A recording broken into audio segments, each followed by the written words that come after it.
I'd ask you for a moment of silence. But that wouldn't be any type of honor, respect, or tribute to those who suffer from domestic violence. Because the truth is, each and every one of us, shh, turn our head away and remain silent. And then with that same hand, we have the audacity to point the finger away from ourselves, saying that he or she is the real tyrant. What's your idea of a home? Is it a peaceful, blissful place? Or is it a habitation of hatred and fear on your loved one's face? See, verbal and physical abuse leave scars that no apology can erase. And for those who understand that actions communicate louder than words, being in the presence of one's immoral behavior is usually all that it takes. It's true that the mind of a child is where human consciousness begins. But we all know that most patterns of behavior come from ancestral genes within. So when they say, baby, I promise it'll never happen again, trust and believe there's always a suppressed voice inside the abuser's mind saying, I'ma do it again. So the question that's asked to many poets is, how do we end the ferocity inside of so many broken homes? One poet gave a reply which was vibrant truth in this world full of lies, saying that in order for the light to shine through, there has to be a crack. See, when a farmer wants to plant a seed and grow a garden, he's first got to break and harrow the land, nurturing and fostering those crops with his bare hands. And then with time, allowing nature to run its course. With the sunlight reaching what was once a broken piece of earth, there eventually comes a birth. See, this poem right here is that voice vision of light shining through the crack in that broken home from a runaway teen.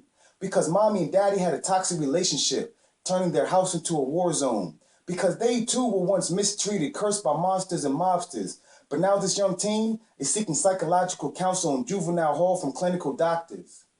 This poem right here is for the young boy who's now a grown man, but once upon a time was sexually abused by his own mother because his physical features resembled his late father. And since mommy lost her husband to suicide, her excuse was that she needed a lover.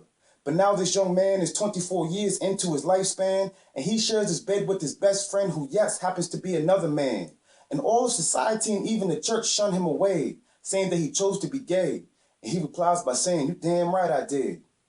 This poem right here is for all the children who grow up in the streets of Bangkok, Thailand, while at a young age are forced into child prostitution, being sold to tourists like a hot commodity, working for less than $4 a day, forever living in poverty. This poem right here is for every woman in every jail and institution locked down behind bars, whose story goes untold while they're raped and abused by the COs, who the warden and state officials employ as guards, and they all follow a secret code of shh. This poem right here is for every young man whose father raised them to never violently harm a woman. But most men don't realize that verbal abuse can be worse than blackening her eyes, because words never go away, and no apology can ever erase what was implanted into her psychologically. This poem right here is for every rape victim who chose life and not death for that inhumane rapist demon semen. This is for those young girls who for years were locked inside a Cleveland house of horror, until one day a black man whose skin tone was darker than midnight just happened to be a source of daylight by opening the door to a broken home. And finally, this poem right here is dedicated to the angel on my shoulder, who was supposed to be my guardian angel, but she said that she hadn't seen the world so frigid since the Cold War was over. So she chose to jump ship and flee back to paradise, leaving me alone in abandonment. After I told her I was only given this world to live in, I wasn't the one who damaged it. But hey, I can't say that I blame her. You can't change the world with one poem at a time, or maybe you can.